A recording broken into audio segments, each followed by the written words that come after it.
What's going on, everybody? Welcome to the Wreck Nation. Listen, guys, we are back. We are back for our Battle 360. This is episode 7. The USS Enterprise's assault on Kwajalien. Probably butchering that, but we'll find out. Guys, this has been an insane ride. I know that there are people in the comments section like wanting us to check out the different series, so we have to figure out a way how to, because I feel like I only want to touch one series at a time on the channel, kind of like let's do our series Sundays, if that's possible. That just makes it a lot easier to try to get to everything. That way I can tick stuff off as far as like series go. So with that being said, this is a long one, 54 minutes, 36 seconds. Guys, you all are legends. Thank you for rocking with me. Thank you for rocking with the channel. Make sure you hit the like button, subscribe if you haven't. We're out here. We're out here marching towards a goal. What that goal is, I have no idea. But we're out here doing the thing. So let's dive into this. Let's go. Let me bring up the screen. Ready? 3, 2, or not. 3, 2, or not. And 1. Let's go. 360. USS Enterprise. Hammer of Hell. Hammer of Hell. Yeah, I just cut out the intro, guys. Sorry.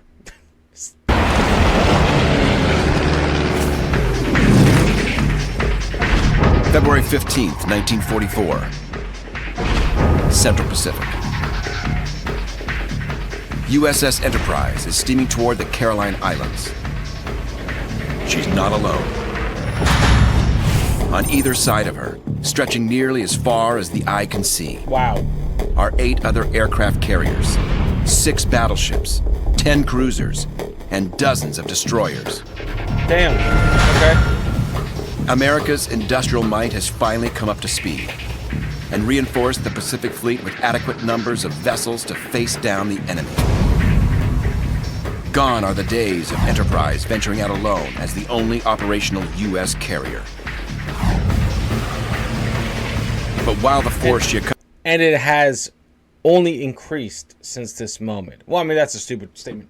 What I'm saying is we surged forward and then we kept pace with our fleet, with our building, with everything, right? And that's one of the key factors that has propelled the U.S. Navy forward, correct? It was this push right here in the Pacific Theater to get more ships out there. And we've just kept the pace. So that's what I've been piecing together throughout our various journeys on the channel so far. companies today is large. It's a force that's facing a potentially cataclysmic battle.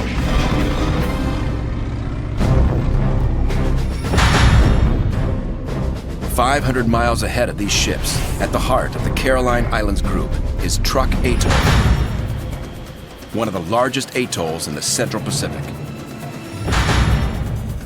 An atoll is an island formation in which a coral reef encircles a lagoon. The reef that rings Truk Atoll is 140 miles long and 33 miles in diameter, creating a massive lagoon that is home to 5 major islands and dozens of smaller ones. Wow. This island formation provides a very large and very secure harbor area, and the Japanese Navy typically anchors over 100 ships here.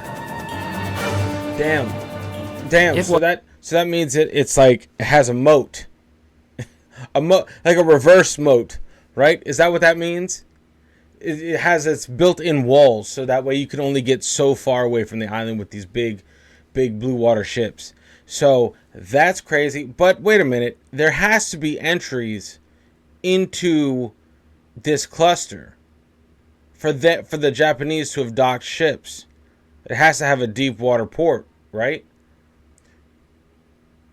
So then you would automatically assume that the Japanese would have to insanely fortify the entry points of the atoll. Of the atolls? Of the atoll. Anyway. Was for the Japanese one of the most important fleet operating bases that they maintained during the Second World War. Many compare it to Pearl Harbor. It had 2 ship anchorage areas, 3 or 4 airfields, machine shops, you name it.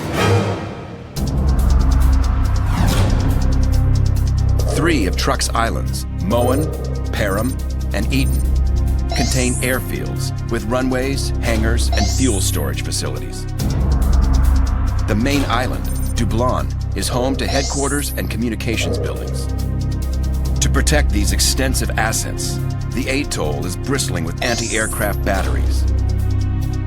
Based around weapons like the dual-mounted Type 89 127mm gun. A fearsome aircraft menace, it delivers a 5-inch, 50-pound projectile and can pick off aircraft at altitudes up to 25,000 feet. That's pretty nuts. Carrier aircraft rarely operate above 20,000 feet. Truk's anti-aircraft batteries are on most of the main islands, and a few are even hidden in tunnels burrowed into hillsides. Damn. USS Enterprise fighters and bombers will soon face those guns. Enterprise and her massive task force are on a mission.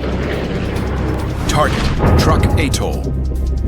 Objective, USS Enterprise aircraft will destroy enemy ships at anchor, crater airfields, and explode parked enemy bombers. Strategy, Enterprise fighter planes will gain air superiority, while dive bombers sink enemy ships, and torpedo bombers decimate airfields with contact bombs. The U.S. Navy must neutralize Truk as a bomber base. The Americans have begun an island-hopping campaign to reach Japan, and bombers from Truk can disrupt the strategy. The faster that we can chew up the Japanese air forces in these regions, the quicker that we can move on, hop to the next island chain, and get closer to the home islands. But the Japanese, no doubt, will defend Truk ferociously.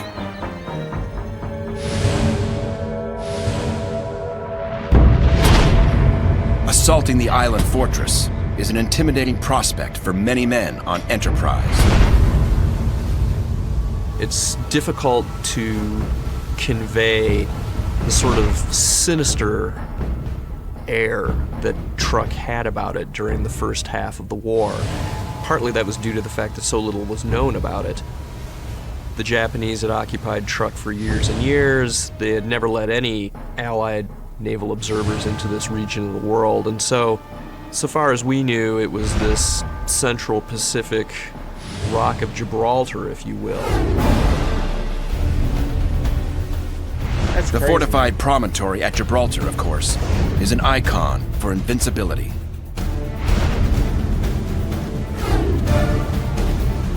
Iowan James Ramage, then a 28-year-old dive bomber pilot, recalls when he first got word of the proposed attack on Truk.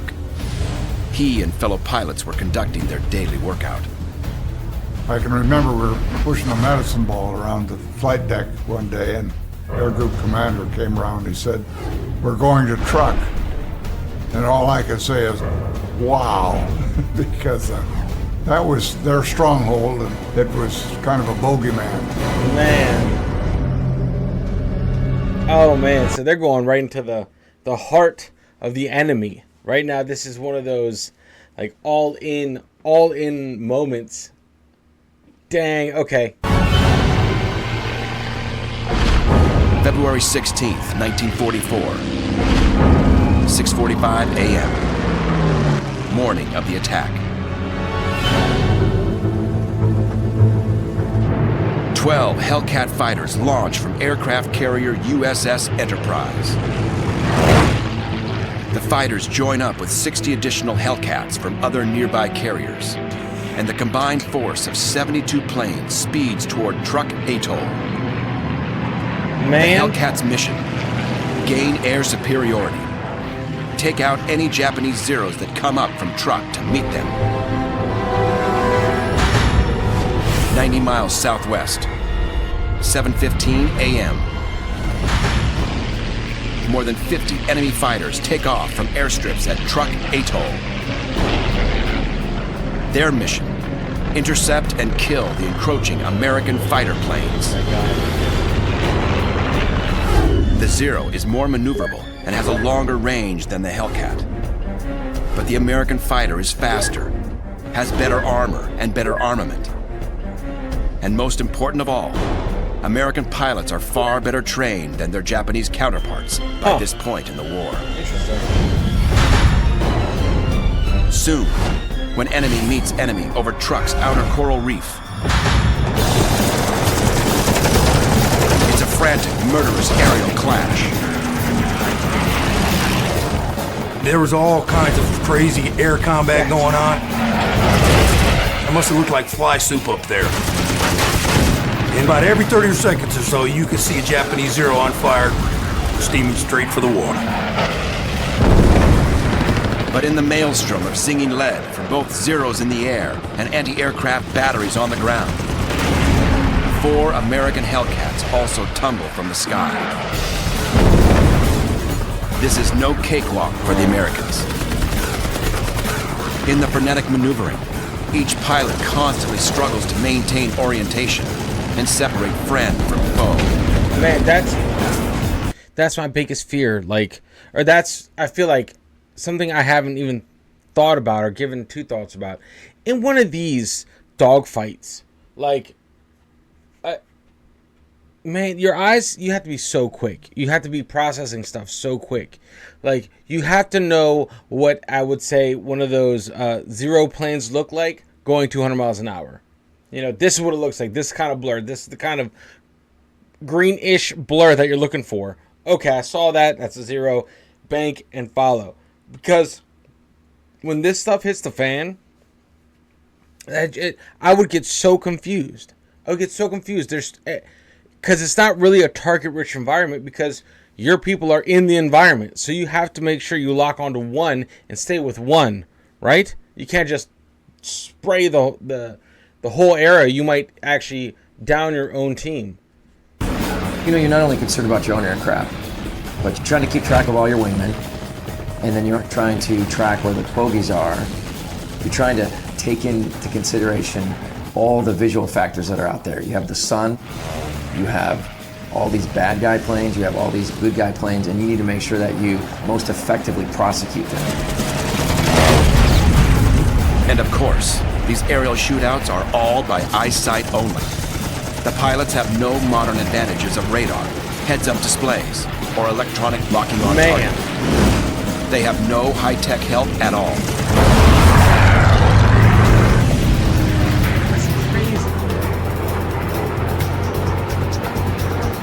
Pilot Don Flash Gordon gets a shot at downing enemy Zeros just as he crosses over Truk's outer reef.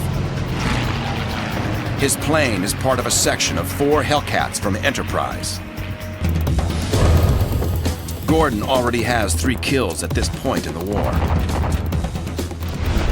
His first 2 came in October 1942, when he downed 2 Japanese Kate torpedo bombers in the Battle of Santa Cruz. His third came just 2 weeks ago, in an early morning attack on Taroa in the Marshall Islands.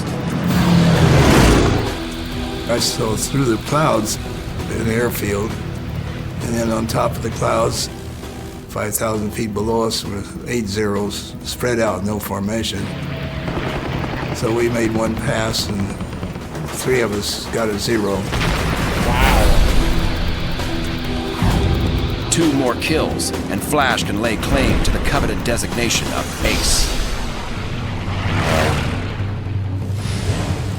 He is hoping today is his day, and the opportunity is, at present, directly in front of him.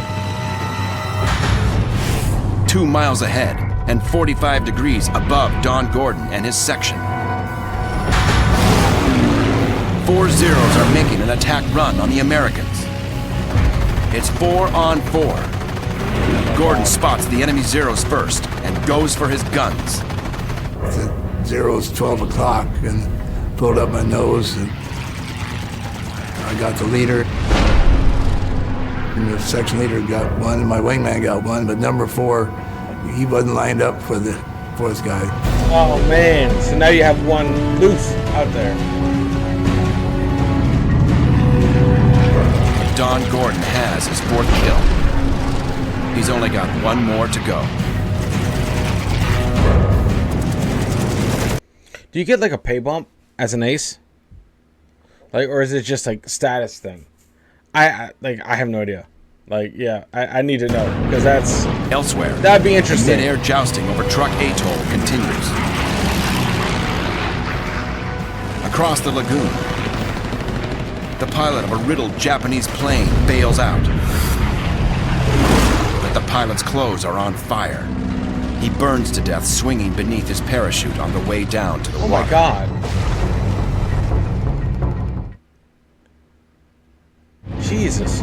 In roughly an hour from the start of the explosive action over Truk, the combat in the sky diminishes to occasional flashes. Straggling Zeros making futile last jabs at the American squadrons. Our 72 planes took command of the air, and as far as we were concerned, the only fighters that were left were strays. Not a moment too soon. 10 miles northeast, a squadron of 12 torpedo bombers from Enterprise meets another from USS Yorktown, the new carrier named for Enterprise's sister ship, lost at Midway. They are just finishing their 90-mile flight from the American task force and are starting to reach the edge of Truk's barrier reef. The American torpedo bomber aircraft are Grumman TBF Avengers, the state-of-the-art. With a 1,700 horsepower engine, the Avenger is armed with 3 50 caliber machine guns and 1 30 caliber machine gun. It can carry either a single Mark 13 torpedo, 2 1,000-pound bombs, 4 500-pound bombs, or 12 100-pound bombs. Avenger air crews select the type of bombs they'll deliver based on mission. Okay. Torpedoes for striking ships beneath the surface of the water. 1,000-pound contact bombs, bombs that explode on contact with the target, for attacking the decks of the biggest ships. 500-pound contact bombs, for attacking ships or exploding buildings on the ground. 100-pound contact bombs, for smaller vessels, smaller buildings, or for cratering airstrips so the enemy cannot launch or land planes. Delay fuse bombs for very low-level bombing raids, which allow the bombers to clear the target area before detonation. This way, the bomber itself does not get caught in the blast. Yeah, quite a variety. 24-year-old Californian Tom Watts is a radio man and bombardier in a TBF Avenger. So you could select, like if you wanted to drop 200-pound bombs at a time, you'd select it on your little panel. You know, the pilot would tell you how you want them dropped. The bomb panel has 12 toggle switches. The bombardier configures the switches to determine the number and pattern of bombs released. But the pilot himself actually triggers the release with a switch on his control stick. The mission today is to attack airfields, multiple hangars and runways. So each plane is loaded down with multiple explosive weapons. 6 100-pound fragmentation bombs and 6 100-pound incendiary bombs. That's confusing. You know, that's confusing. That adds another layer. You better not be trying to drop something and it turns out to be something else. Like that's a lot. Like, not only do you have the mission at hand, right? You throw this variable. You're like high on the edge because of where you are, what you've done so far, and then to throw in variables or variations of what you're dropping on what specific type of target, that adds a whole nother level of something can go wrong. Fragmentation bombs contain shrapnel. Incendiary bombs contain multiple bomblets filled with flammable material. The case opens at altitude, releasing the bomblets, which ignite on impact. Man. But before the Avengers can drop their payloads, they have to make it to their various targets. Airfields on the major islands of Eaton, Moen, and Para, 6 miles inside Truk's barrier reef. It's a challenge, because the moment the Avengers begin crossing the barrier reef, anti-aircraft guns open up on them. You can see it when they start firing at you. It'll start exploding up there in your altitude. These guys are trying to get to their target with all the flak exploding around them and maybe taking a little piece out of their wing here and there. You know, there's nothing you can do to defend yourself. You're in major formation, so you're not going to be doing massive unplanned jinking maneuvers because you're going to run into your fellow pilots. So why you just gotta stay the course? Fly on through it and hope for the best. The torpedo squadrons doggedly press forward to their various objectives. Flak is bursting all around them.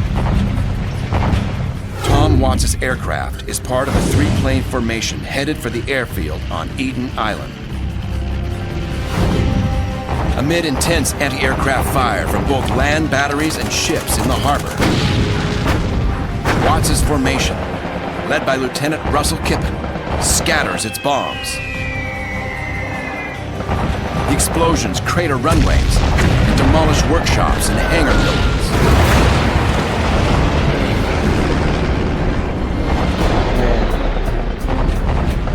In the confusion of the moment, Lieutenant Kippen mistakenly chooses a dangerous route to exit the harbor.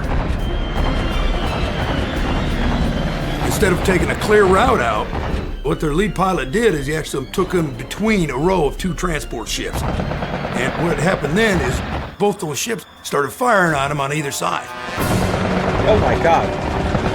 Looking upward from the bombardier well of his Avenger, Watts can see tracer rounds passing in both directions over the top of his airplane. Tracer rounds are magnesium-coated bullets that glow red hot as they streak downrange. The red streaks show gunners the paths of their bullets so they can adjust their aim. And all he could do was... And remember, I've said this before, in between each tracer round is like, was it 5 or 10? 5, 7, 8, or 10 bullets between each of those red dots. Which, if you think about it, that's a lot of firepower. Anyway, let's get back. Man, come on. Like, that's... This... Man, to be a pilot back then. Just different, guys. I'm not trying to romanticize this moment, but man, like, I get it. What it's like when you train and train and train and train and train and train. All you do is train, right?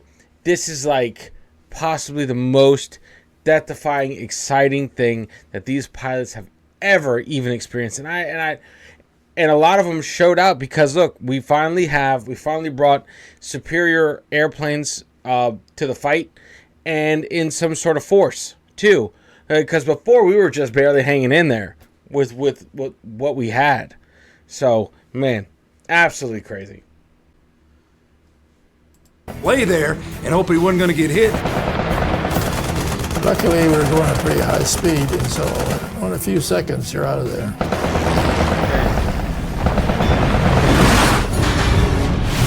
As the 3 planes head out to sea, 10 dive bombers are incoming from USS Enterprise. They buzz in to attack the ships in the harbor. They're hoping to get a crack at the carriers and battleships. Man. But for these pilots, there's some initial disappointment. It's immediately obvious that the Japanese have anticipated this attack. Most of their combat vessels, the large battleships, aircraft carriers, and cruisers, are absent. The Japanese had gotten a sense that bad things might be in store for Truk in the relatively near future, and so in the middle of February they pulled out the majority of their major fleet units and moved them back to places like Yap and Palau. Although their biggest vessels have safely steamed 1,200 miles away, several dozen ships still remain. Mostly support ships, like transports, tankers, and freighters. But a few warships are also present. 3 cruisers, fleet auxiliaries, and at least 8 destroyers. Hey, man. Losing such a vast collection of shipping could devastate enemy operations in the Central Pacific for some time. The Enterprise dive bomber pilots, James Ramage among them, quickly select their targets based on size and proximity. Ramage. Hold on. Ramage, is that one of the Fat Electrician's videos? We got to get to that next. Maybe, I don't know if it's going to be this week, but definitely next week, we'll have him on the channel. I feel like it's like Ramage's Rampage or something like that. We're checking that out. I picked the biggest one, freighter.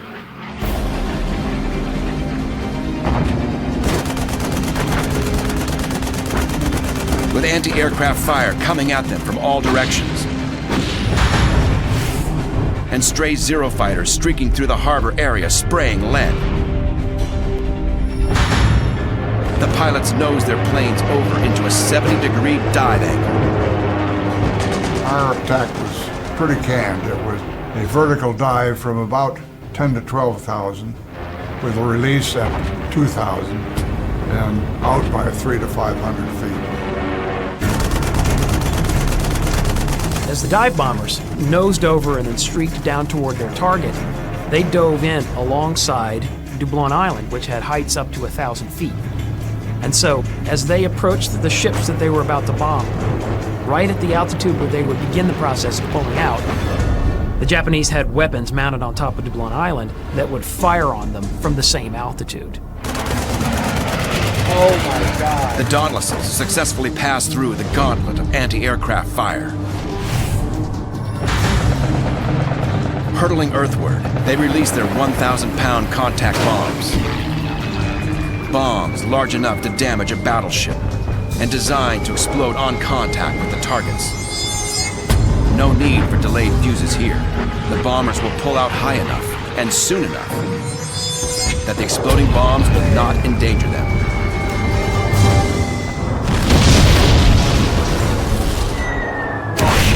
Moments later, multiple vessels and trucks' primary anchorage between Dublin and Eaton Islands explode with stunning violence. I can remember looking over to the port side and I saw a ship go up. It looked like the A-bomb later on. I mean, tremendous. Like it's a magazine. Right? Once Ramage has released his bomb and pulled out of his dive, his attention immediately shifts to seeking other targets. He may have dropped his only bomb, but he still has bullets, so he's not going anywhere. As we came out, there were 2 Japanese patrol craft, probably about 90 feet. So we had the 2 twin 50s forward, and we shot up the 2 patrol craft. The half-inch diameter 50 caliber bullets perforate the hulls of the patrol craft and explode stored ammunition on one of them. Wow. Rear seat gunners continue strafing the burning, listing enemy vessels as the U.S. bombers climb out of the harbor area and head back toward Enterprise and the waiting task force.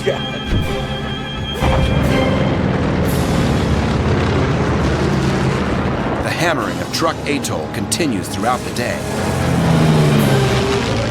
As Enterprise and Yorktown bombers make their way back to the task force, squadrons from other carriers swoop out of the sky toward the Japanese stronghold to continue the assault on enemy ships and airfields. Bombers from USS Enterprise make additional runs throughout the day. And when evening darkness finally brings a pause in the action, the Big E has broken its record for tonnage of bombs dropped in a single day. What? More than 900 tons. Oh my God. Oh my God. For exhausted air crews, the evening break brings a welcome rest. Truk, so far, hasn't lived up to the intimidating pre-battle speculation. But the danger is far from over. And late in the evening, as some men aboard Enterprise eat, some sleep, and others prepare for watch, the Japanese unleash a nasty surprise. Bogies. Unidentified incoming aircraft start appearing on the ship's radar scope. As the bogies near the carrier force, their identity is quickly discerned. They're Japanese twin-engine Betty bombers, and they're closing in for a retaliatory night strike on the American ships.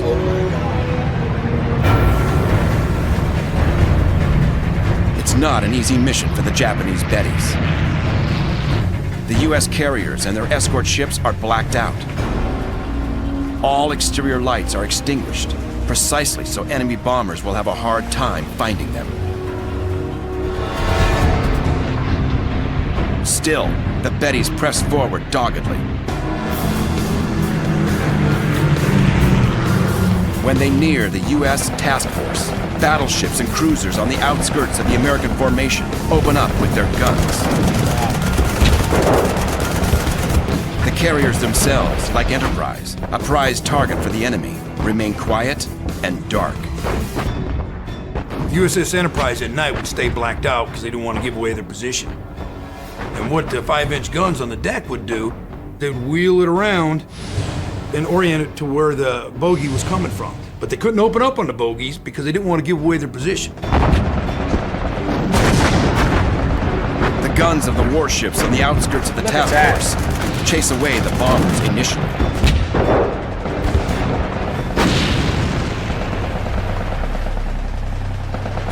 But the Bettys are persistent. Just after midnight, men on the deck of Enterprise see an indication of enemy success. Off in the distance, a white flash came over the horizon. And come to find out, it was the USS Intrepid that actually did take a torpedo. One of the Betty bombers wiggles through the task force defenses and strikes the fellow carrier. It's a costly blow. 11 men that night died, and 17 more were wounded.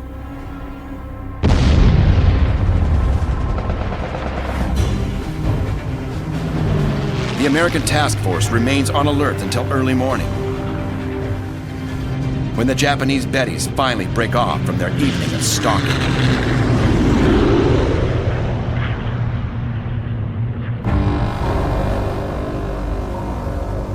Enterprise herself is still safe, and she has not had need to fire her guns and give away her position.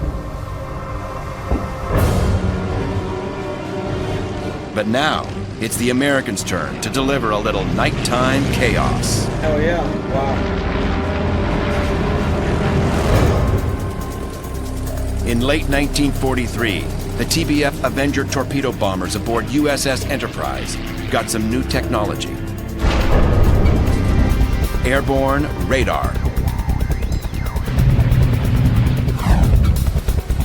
American admirals wanted some of their aircraft carriers to be able to fight at night. Enterprise Avengers are outfitted with wing-mounted radar antennas and an internal scope for the Radio Man bombardier in the well of the plane. This distinction falls to the Avengers for purely practical reasons. Torpedo bombers are bigger than the fighters or dive bombers, and the new radar gear is bulky and takes up space. It wasn't too great. They had Yagi antennas under each wing, and you had to move the antenna back and forth. It didn't do it automatically like present radars. So in order to position the scan on your tube, you had to move these antennas. But still, that's something. Today's aircraft, by contrast, you have computer assist dials and multi-function interface screens to control your radar search area. Despite the rudimentary state of the art of this new nighttime search system, for the first time, a naval bomber, theoretically, can both navigate and locate enemy targets in darkness. Hitting those targets using radar is another matter, and many experienced pilots have their doubts.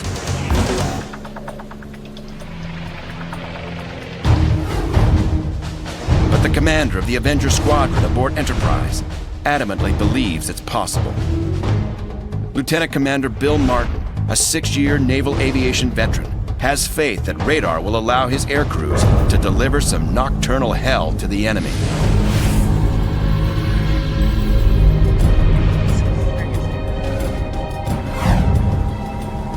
Weeks prior to the action at Truk, during stopovers at both Pearl Harbor and Espiritu Santos, Martin ordered night training, navigation and bombing practice with the new radar systems. Confident his squadron could operate proficiently at night, when planning for the Truk offensive began, Martin urged that a night raid be part of it. Now, at 2 a.m. on February 17, 1944, day 2 of the assault on Truk, Bill Martin's torpedo bombers are launching from the Enterprise flight deck. They are setting out on the first nighttime American carrier bomber attack of the Pacific War. Ironically, the officer primarily responsible for the remarkable event is not with them. In a freak accident 2 weeks ago, Lieutenant Commander Bill Martin slipped while exercising on one of the ship's steel decks and broke his elbow. Oh my God. No amount of pleading has convinced his superiors to let him lead the mission anyway. So Martin must watch his 12 bombers launch, one at a time without him, and wish them well. Yeah, that's absolutely nuts, man. That's crazy. This is just like a sensory overload, you know. And this is just, I get into this so much, man. This is the shit. This is what I'm talking about. So the Japanese on the channel, we've known them to be proficient nighttime attackers, or people that engage at night or track at night, and the U.S. is slowly coming into their own at night. And it's interesting to see this. Like, this is like one of the baby steps that the U.S. had to take to become proficient at, let's say, night fighting. But man, oh my God, this is absolutely crazy. I hope you guys are here for this. This is just, I love this kind of stuff, 100%. The Avengers quickly form into a tight squadron and begin the 90-mile journey to Truk Atoll. After roughly an hour's flight, the last several miles at an altitude of 500 feet to skirt below Japanese radar, the bombers come within range of Truk's barrier reef. They're vulnerable at only 500 feet of altitude, but they believe the danger is mitigated because they should be invisible to anti-aircraft gunners in the blackness. Okay. They get a surprise. Oh no. As they were flying in, one of the planes starts taking all this fire, and they can't figure out why am I taking all this fire? You know, it's at night, they're not supposed to see me, they can't see me, what's going on? And then he looked on, and he realized that he had his running lights on, so he just flipped them off and continued on with their mission. Wow.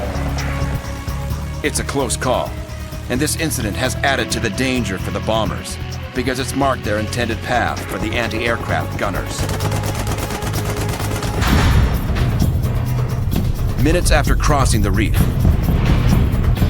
the 12 Enterprise torpedo bombers separate into groups of 4 and approach Truk Harbor from multiple directions. Individual planes then peel away from their groups to swoop in and inflict radar-guided havoc.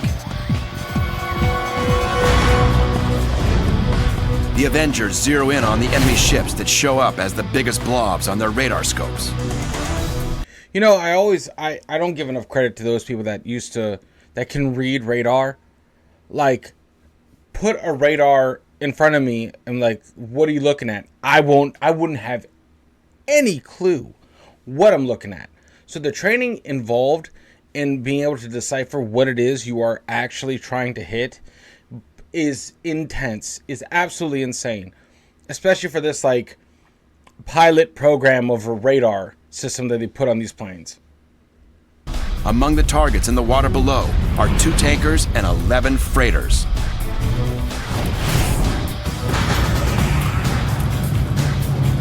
As each plane starts its bombing run, it climbs to 1,000 feet to gain momentum. Then it swoops down to as low as 250 feet above the water to release its bomb. Wow. When they dropped their bombs, they would have to be on a delayed fuse because they were flying so low. If they didn't have it on a delayed fuse, they would also blow themselves up. This give you about 3 to 5 seconds to get away, then it would blow up.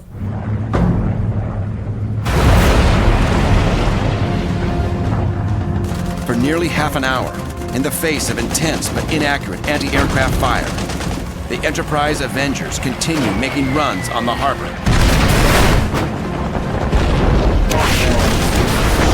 Desperate to aid their anti-aircraft gunners, the Japanese strike a spotlight and frantically search the darkened sky.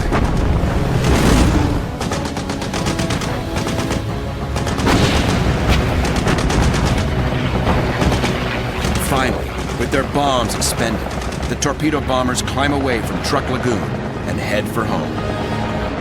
Wow. When we left there was several ships burning in the harbor there.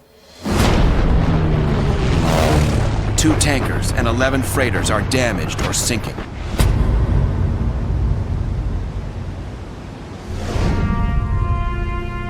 The bombers make it back to Enterprise and begin touching down on the flight deck just as the sun is peeking over the horizon. 12 Avengers went out, but only 11 returned. What happened to the missing plane is still unknown. Wow.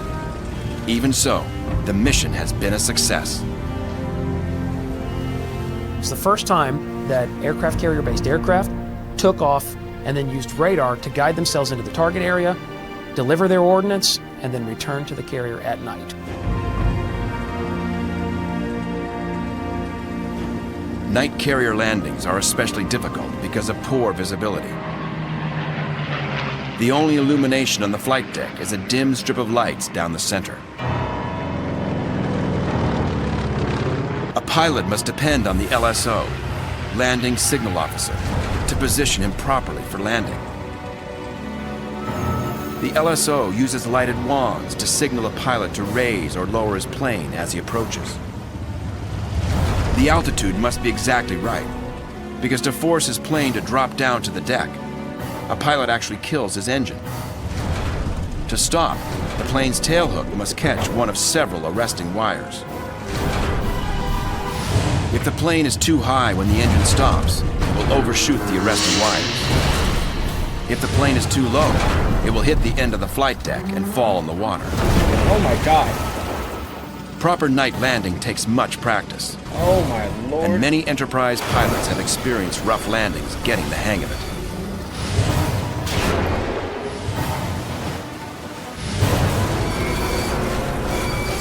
Oh my God.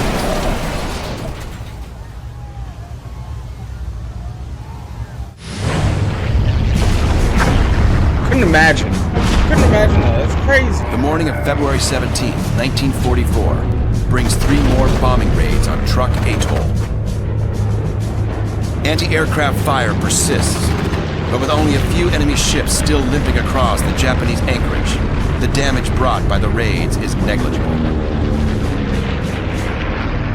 At that point, it was even agreed that they were getting to a point of diminishing return.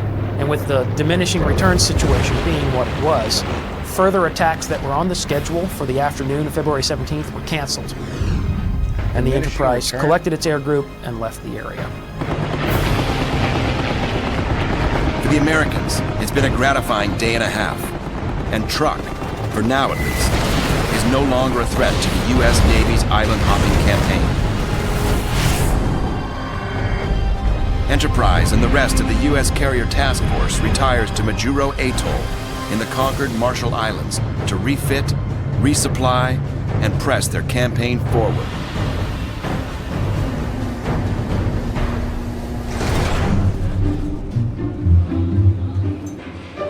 Resupply especially is critical. Men can't fight well for long if they're hungry. And feeding the 2,500 men aboard Enterprise means pumping out 7,500 meals a day. That's crazy. That takes a lot of food and a big operation.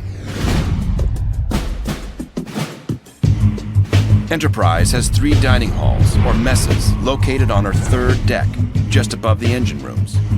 One for lower-ranking enlisted men, one for chief petty officers, and an officer's mess, or ward room. There are 7 men on average preparing and serving food in the kitchens or galleys. The bakery has 10. There are 2 butchers, and 1 man is assigned to the spud locker. Spud locker. Breakfast offerings are eggs, hash browns, hot cakes, bacon, sausage, and toast. Lunches are usually soups, sandwiches, and desserts. Okay, ice Dinners, cream.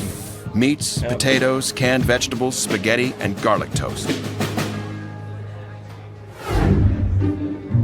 Men stand in line for up to an hour to reach the serving line and get an average of a half an hour to eat on folding tables and benches. Waste food is ground up, mixed with water, and dumped overboard. Grinding and diluting the leftovers prevents leaving a crumb trail for the enemy to follow. How was that lesson learned? How was... In order for them to implement that hack, that trick, that means at some point there has been an enemy following a ship, following the breadcrumbs, pretty much. What? That's a chess. See, this is why I would make... I'm glad I never got that high up in the military. I would make stupid mistakes. You just left a bunch of trash in the ocean. Now they know exactly where you are. What are you talking about? Like, that blows my mind.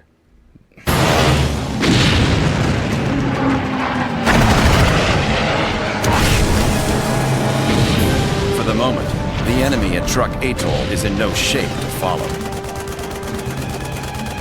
But the Japanese do not plan to give up on the outpost just yet.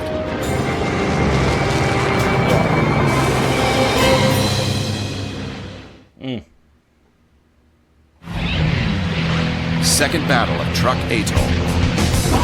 In mid-February 1944, aircraft from USS Enterprise and her sister carriers devastated the most heavily fortified Japanese naval outpost in the Pacific, Truk Atoll. Thousands of tons of shipping sunk, dozens of bombers destroyed on the ground. But just 10 weeks after this hammering of the Japanese outpost, new aerial reconnaissance photos have revealed a worrisome development. The Japanese have repaired much of the damage from the attack and have refortified the atoll as a bomber base. The Japanese must not be allowed an airbase from which they can disrupt the American island hopping efforts. So they're going back. And in the pre-dawn hours of April 29th, 1944, USS Enterprise and her fellow carriers are back in the waters off Truk Atoll to pummel the vexing outpost once again. Here we go again. Here's round 2. That's nuts. The aerial reconnaissance photos make clear that Truk Atoll has again become a formidable defensive bastion. Like, okay. Here's a question, and this is out of pure ignorance, right? Why didn't we put boots on the ground at the... I mean, granted, you're like, well, no shit, it's a defensive bastion. Like, I get that. That would have probably been an insane amount of loss of life. But it's odd that we just hit it and quit it. You know what I mean? Like, usually we hit it and assure domination or destroy it altogether. I don't know. Was it just not worth it? Was like the projected loss of life just like, hell no. We're not touching this. We're better off just bombing it, keeping them busy. Don't put any boots on the ground. Just keep them busy rebuilding. Keep them busy rebuilding. Just like an annoyance where they could never get their infrastructure back to be an option, I guess. Well, that makes sense. I kind of sort of just answered it in my head. But yeah, okay. Then you have stuff like this. Then you have to go back. And by that time, you never want to go back to a place that you've already run through, because then they kind of know your MO. And they're ready. Like the first time, they weren't necessarily taken by surprise, but they learned a lot. So it's better to go there, destroy, obliterate, and then press on. And that part would never be an issue ever again. But in this case, okay, the Japanese were obviously not going to let it go. So it's just interesting that we didn't put more manpower behind seizing the atoll. So anyway, just let me know in the comments, because I just feel like I don't know. Remember, I don't know what else is going on in the Pacific Theater at this specific time. That's a lot of Pacifics and specifics. I'm lucky I got that right. But yeah, I just need to know what was happening in this timeline in the Pacific Theater, because it just, to me, that just doesn't, that this is doing something that the military never does. It's just bomb and go, and not bomb, establish a beachhead, establish dominance, destroy possible future fortifications or attacks from this island, just for strategic purposes. So, yeah. The Japanese have added many new anti-aircraft gun emplacements, some radar controlled, a technology that makes the weapons much more accurate.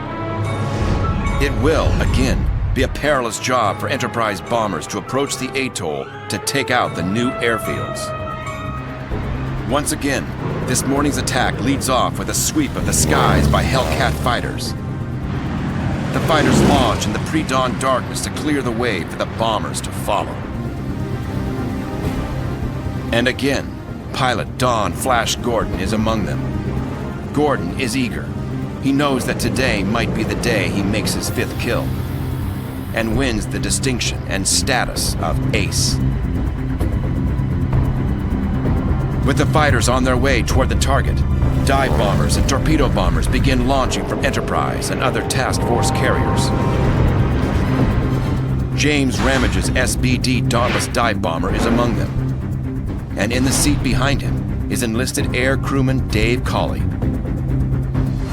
Cawley was one of the greatest men I've ever known. We were very close.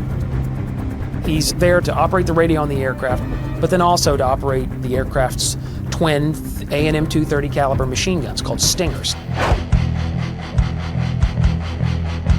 The SBD was equipped with 2 forward-firing 50 caliber machine guns that were in the cowling firing through the prop arch. And then, of course, the pair of 30 caliber machine guns on the flexible mount. Fired by pressing thumb levers, the dual-mounted Browning A&M 2 30 caliber machine guns can spit out 1,300 rounds per minute each. And with a muzzle velocity of 2,800 feet per second and a range of 1,100 yards, the Stinger, as this weapon has been affectionately dubbed, is a fierce defender against attacks by Zeros from the rear. SBD bombers routinely test-fire their machine guns once they get in the air.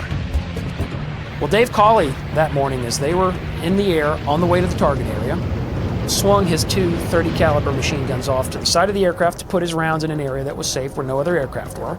And he fired one burst. After the first couple of rounds, one of the weapons made a really, really loud boom. And then he felt something that he compared to being hit across the leg with a baseball bat. Oh my God. And what had happened was his A&M 230 caliber machine gun had a round that exploded in the breech. When the round exploded in the breech, it stripped the ejector off of the bolt of the weapon. And of course, the weapons ejected their spent brass straight downward, so the ejector was mounted on the bottom side of the bolt. It stripped the ejector off with an explosive force that propelled that ejector downward and into his thigh. The metal is lodged next to Colley's thigh bone. Oh my God. He looked down and he could see that he was cut. He could see that he was bleeding. He knew he was in bad shape, but he didn't even say a single word to Ramage. He didn't want to have the mission canceled. He didn't want to lose the chance to fly the mission. So, with the ejector from his .30 caliber machine gun wedged into his thigh, oh my God, dude, he flew the mission. What? Many miles out ahead of the bombers. What? Fight me. These guys were different, dude. Not even a bullet wound. An ejector. Was it ejector bolt? Whatever he just said is lodged in his thigh. Yeah, not pleasant. And he's like, "Nah, man, we're good. 'Tis but a scratch." Jesus, bro. God. The Hellcat fighters cross Truk's barrier reef and prepare to meet a storm of angry Japanese Zeros. Enemy fighters are in the air, but the aerial combat is less intense than last time. Many Zeros seem timid and uneager to engage. Still, one Enterprise Hellcat pilot, Lieutenant Junior Grade Bob Kanzi, does suddenly find himself in a blistering aerial shootout. Kanzi and a Zero go head-to-head, charging each other and firing all the way. The two fighter planes pass each other smoking and on fire. Both pilots bail out.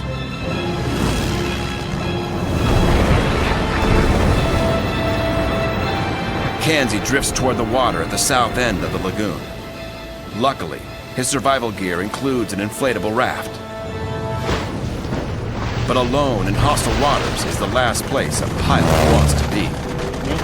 Your first priority, especially in colder waters, is to get out of the water. You're gonna hit the water, you're gonna want to release your coke fittings to get rid of that parachute. Parachute saved your life getting to the water, but once you're in the water, it's your worst enemy because it fills up with water and it becomes a sea anchor. So you need to pull out your shroud line cutter and get away from that parachute, and then you need to physically get yourself into the life raft and out of that water environment. Kanzi does just that, but once he's in the raft, his survival challenge has just begun. He's in the lagoon itself, between the islands and the outer reef. He must pick a direction in which to paddle, and only one makes sense. He knew that he had to go out to sea, not back towards land, which most people would want to go towards land. Yeah. But that was occupied Japanese territory. Oh my God. He knew the only way that he was going to survive is he had to get as far away from that land as he could, and hopefully be picked up by an American ship. Oh my God. The downed pilot paddles to the reef, climbs over it, and starts paddling out to sea. Unfortunately, Kanzi must spend the night on the water. What? Oh my God. While Bob Kanzi is extricating himself from Truk Lagoon, Enterprise task force bombers spend the rest of the day streaking into the lagoon to pummel parked planes, hangars, and bomber strips on the island of Moen.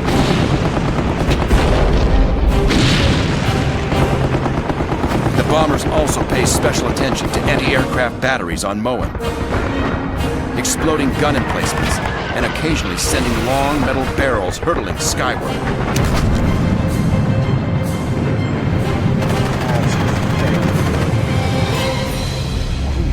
Darkness brings an end to the assault. But to the good fortune of Bob Kanzi, the action resumes for a few final bombing runs the next day. April 30th. On the morning of the 30th, strangely, the anti-aircraft fire from Truk seems to have intensified and possibly become more accurate.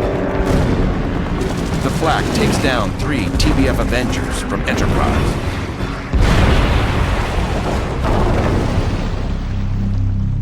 Fortunately, all the crew members survive. Luckily for Bob Kanzi, one of the returning Avenger pilots happens to look down at the right time and spots Kanzi drifting in his rubber raft. The bomber calls my in the God. downed pilot's position to a task force escort vessel, the battleship North Carolina, and a float plane launched from the North Carolina heads for Kansi's location. The float plane is crewed by 2 men, but it's very small, too small to lift off with a 3rd passenger.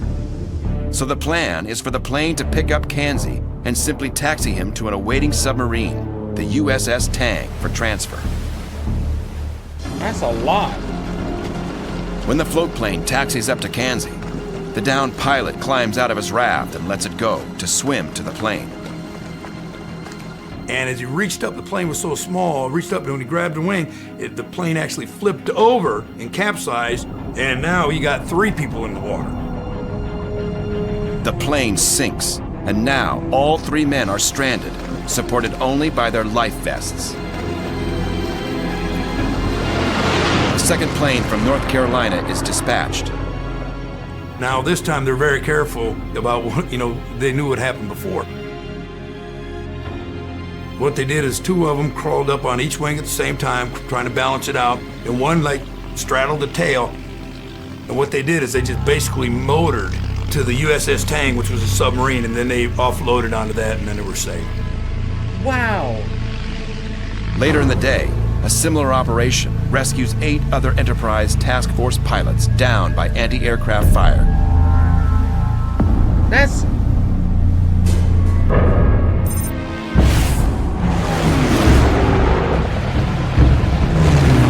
The formidable Japanese hideout has proven to be a paper tiger.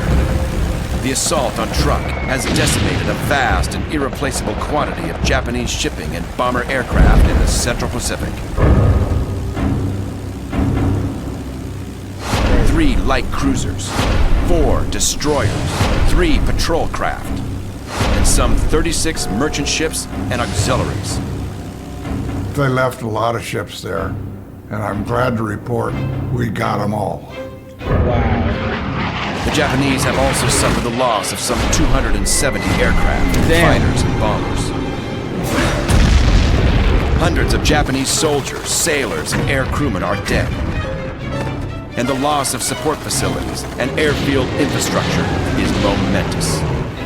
Enterprise is responsible for 1/3 of the enemy's total loss. That's crazy. American forces, on the other hand, have suffered 1 aircraft carrier damaged, 25 aircraft downed, and 40 air crewmen and sailors killed. Fortunately, rear seat gunner Dave Colley, the air crewman wounded by his own machine gun, is not among the fatalities. That's crazy. When they landed back on Enterprise, he of course got some medical attention. When the medical department examined him and x-rayed him, they found that the ejector from the weapon was so deeply lodged in his leg that they were either going to have to just close him up and just let him keep the ejector wedged inside, or they were going to have to perform major surgery. To perform major surgery, it was going to take him off of the flying schedule for several weeks. So he told them, "Sew me up." And he kept it for the rest of the war. The ejector from his weapon still lodged in his Oh thigh. my God. Pilot Don Gordon never got his chance at a 5th enemy fighter during this second attack on Truk. But he has been lucky enough to live to fight another day. And the elusive status of ace might still one day be his to claim. That's... For the stunned Japanese, Crazy. Truk will be of no further use for the rest of the war. When the reports first filtered back to Imperial Naval Headquarters that they had lost 220,000 tons of shipping, one Imperial Naval diarist said that the shock was beyond comprehension. It was a truly devastating event. Man.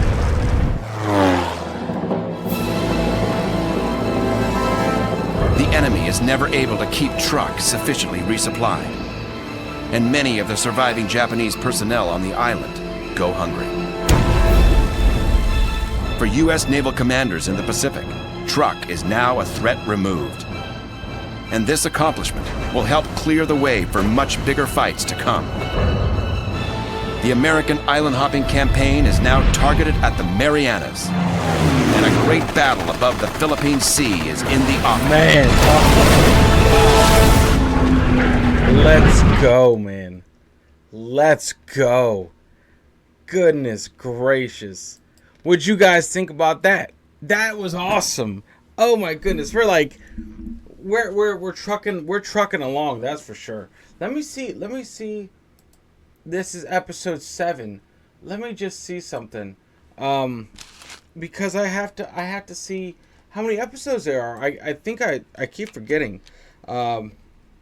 Battle 360 episodes. Let me see. Oh damn. Episodes, seasons 1.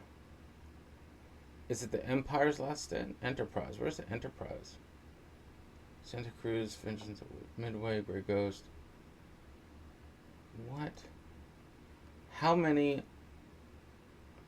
So this is a straight up series. Alright, I'm just 10. There's 10 episodes. Okay. Man, we're close. We're close to the end. 3 more episodes. Right? This is episode 7. And then 8.